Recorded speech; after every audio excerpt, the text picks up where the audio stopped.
Hey you, yeah you. I heard you were looking for a new PvP build next patch. One that can heal through damage, one that can heal through poison, one that can deal a shit ton of damage while trading, and take a shit ton of damage. So I've got just a thing for you. I bring you the Warlord. Let's begin. Starting with the Rotator, doesn't matter what type of weapons you use, this build is not reliant on any legendary weapons. It is reliant on legendary gear, but everything here I promise you is craftable, and if you're willing to farm for it, you can make it. So, depending on whatever weapons you decide to use, it doesn't matter. It's up to you. I do recommend keeping throwing axes in your rotator bar just because a lot of people will still run throwing axe builds, even though the throwing axes will be nerfed. Still use them to deal with a lot of running people, people that like to run away and stuff like that. Just always be sure to utilize what you have at your disposal. Use set antidotes. I got set antidotes. I usually carry about 30 in total. I carry a lot of healing wraps, and I carry hearty stew and herbal tea. Now let me show you my inventory. I usually use the vitality warpaint because since I utilize the most points in vitality, that's what I like to use. I recommend carrying buffs, but it's not required. It's really up to you. This is what I usually carry when I'm just roaming. So with the throwing axes, I carry about 30 to 40, and this is my total weight. So also on my gear, I'm using armor reduction kits to reduce the overall weight, since I'm already at the 80% to 80% to the 81% damage reduction mark. So even though, just be careful about certain thralls like the Lentia Snowhunter, she'll still cut you in half no matter what. 1 to 2 swings. Just be very wary of that. So here's the gear. We're using 2-piece Flawless Yamatai Warlord. Predominantly the helmet and the chest. This can be subbed out for any medium or heavy pieces that offer vitality. We're using predominantly the Chilled Godbreaker or the regular Godbreaker, depending on the region that you depend to do most of your PvP in, and the Godbreaker gauntlets, as well as the champion leggings. Now the Godbreaker chest is one of the most important pieces since it offers bonus armor, which kind of is important, but predominantly it's the healing that it offers. It really, when you pair it with the soothing buff, or when you're in a position where you have the soothing buff available, which is pretty easy, it constantly heals you every second. So you get a whole bunch of healing every second. Plus pair that with the food and then tier 4 vitality, you're pretty much going to overheal at all times. Also, we're in the Godbreaker grips just for the additional points in strength, and the champion leggings specifically for the additional points in strength, and the slight corruption reduction, because it removes corruption periodically. Now let's go straight to the attributes. This build is solely reliant on the gear itself. You can get the basic or standard warrior setup with this setup. So you have tier 4 strength, tier 2 agility, tier 4 vitality, tier 2 accuracy, tier 2 grit, and tier 2 encumbrance, and tier 1 survival. The survival is optional if you want to reduce the amount of incoming bleed, sunder, cripple, and poison stacks applied to you. If it's poison, it's going to reduce the time of the poison tick by 2 seconds. If it's bleed, I want to say it's either 1 to 2 seconds reduction. If it's cripple, it's going to reduce it by 1 second in total. Now, like I said, weapons are totally optional. Depending on how you want to set things up, you can leave this as this, and just have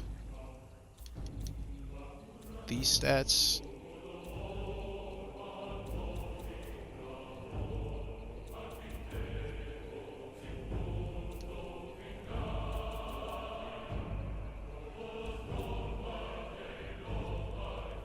Might have overshot that one, but yeah.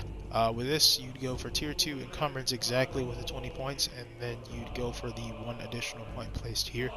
You don't necessarily need to have tier 3 agility. I mean, it's really just for the recovery. It's not really necessary. But as you can see, with the amount of healing that the soothing buff and the Godbreaker chest offer, you're pretty much healing just about through everything. Now let's say if we wanted to run the Maelstrom on this build, clear the stats out. Let's say we're going for tier 5 Vit, and tier 4 strength. Get the encumbrance buff first because I don't want to make that same mistake again. You get here.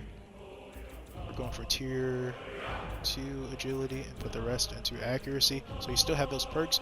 You can put those points into survival if you want to, but for me, I'm probably going to put those points into agility just to improve the movement or the recovery. So this way, I still heal through a lot of damage even with the vaulting pullout. When I switch back to the Warhammer, I'm already filled back up. Okay, let's say you want to run a nut-buff build, so you have the option of running a war paint here if you're fighting against people who love to use Mistress Justices and sets tongues. So the predominant thing is you can only use the Elixir of Freedom to give you that vitality bonus and a war paint of your choice. Now, the Freedom Elixir only counts as additional stamina, and it doesn't apply to grid at all. So here's the situation. You pretty much can do the same thing, although you will have to give up something somewhere. You can still run Tier 4 Strength, Tier 4 Vitality, Tier 2 Grid, Tier 2 Encumbrance. Now, you have the option of either sacrificing your accuracy or your agility. It's really up to you. Predominantly, if you were me, I'm probably going to push those points into agility just so I can have a faster recovery. Now, like I said, it's totally dependent on the type of weapons that you decide to use. Nothing else. You can really weave in what kind of weapons you want to use. It's predominantly just the armor. Hey guys, if you made it to the end of the video, I want to say thank you. I've just got a few things to add. This is really going to double as a channel update. So I've been going through the whole process with having a job, and I've had a job for the last few years, but I've also got a second job just recently. It's I'm trying to balance my time, and if my content seems kind of stagnant, it's because it is. But at the same time, I do have plans for this game going forward. I will not just be doing just straight PvP videos. I will also be talking about other stuff in the community, as well as talking about the content going forward in the game, as well as on the channel. So let me go ahead and get started. So really, it's gonna be I'm gonna be working on a lot more written content, so it's gonna be me going through the Conan Exiles survival guide series again, because there's a lot more stuff I can add into that series since there needs to be more, mainly pertaining to new and older players. And it's gonna be really how to build up faster, how to really how-to videos on how to build up faster, how to really survive a lot better in terms of like just raid prevention, depending on clan size. There's a lot of things that can happen that I've seen that could easily have been prevented, and I kind of want to talk about that sort of stuff. Granted, if people are looking for you, I mean, I shouldn't go on a tangent. This is kind of an update video. So anyway, it's mainly going to be stuff for the survival guide. I'm going to be talking about that stuff. I'm also going to be talking about the game going forward, because there's a lot of things I feel like I want to talk about pertaining to PvE content, and just like just cosmetics in general. I have a lot to talk about in terms of cosmetics. Like a lot, especially about weapons. Not so much armor, but especially about weapons. But yeah, that's just some of the stuff. Also, I will still be doing a lot more builds in the future. I prefer not to do too many build videos because build videos can be easy, and I don't like using legendary equipment and armor that much, especially since I don't farm for some legendary equipment. But anyway, yeah, I will be still doing more build videos in the future. I'm pretty much going to go back and look at my old builds and bring them forward, but until then, I will be predominantly sticking to newer stuff and go forward with that. What else? I will be doing weapon showcases. We'll be talking about the off meta and the meta weapons, what you should really look for in terms of weapons.